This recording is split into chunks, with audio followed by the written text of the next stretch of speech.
In the quiet chill of November 19, 1863, months after the blood-soaked fields of Gettysburg had witnessed the most brutal battle of the Civil War, a weary and heartbroken nation looked toward a single moment of hope, a moment carried not by a general or a soldier, but by a tall, solemn man with tired eyes and a heavy heart.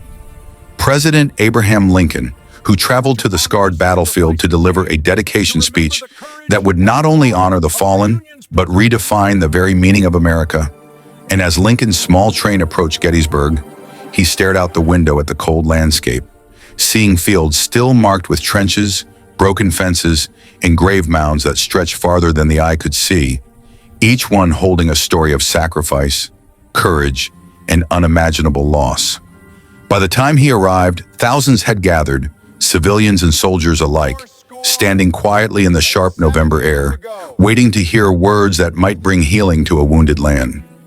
Before Lincoln spoke, the crowd listened to a 2-hour speech by Edward Everett, one of the most famous orators of the time, whose booming voice filled the cemetery with grand descriptions of war, strategy, and heroism. But Lincoln knew the nation did not need long speeches. It needed clarity, purpose, and a reminder of why so many had died on those hills and ridges. And so, when he stepped forward, adjusting his black coat and holding a small piece of paper with only a few lines, he delivered something entirely unexpected. A speech that lasted barely 2 minutes and yet carried more force than 1,000 cannons. Standing among rows of fresh graves, Lincoln began with words that echoed through history, 77 years ago. A reminder that the country was founded on the idea that all people are created equal, and that the struggle of the Civil War was not just a fight for territory or victory, but for the survival of that principle. He spoke softly but with conviction, honoring the soldiers who gave the last full measure of devotion, and reminding Americans that it was now the living who must carry forward the unfinished work of ensuring that freedom would not disappear from the earth. As Lincoln spoke, the wind blew quietly over the battlefield, rustling the flags and coats of those who listened.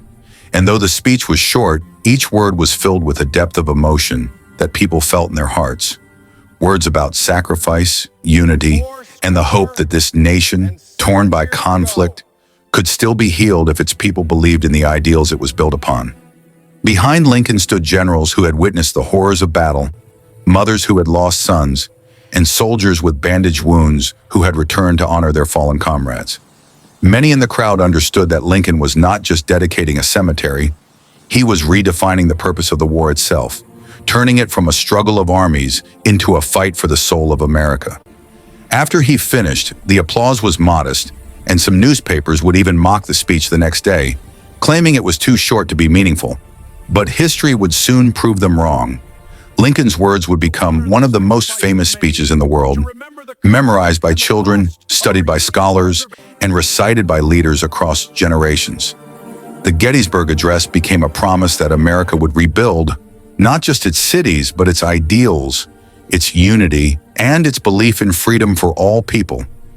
Lincoln returned to Washington exhausted, suffering from illness, but knowing deep inside that he had spoken something eternal. In the years that followed, the speech served as a guiding light as the war raged on and the nation struggled to survive. And long after Lincoln's death, long after the cannons fell silent and the soldiers went home, the Gettysburg Address continued to give meaning to the sacrifices of the Civil War, reminding Americans that democracy must always be defended, protected, and renewed by each generation. And as we look back today at that cold November afternoon, we see not just a cemetery or a battlefield, but the moment when a nation found its voice again, a voice that promised liberty, equality, and hope for all who called America home, ensuring that government of the people, by the people, for the people, shall not perish from the earth.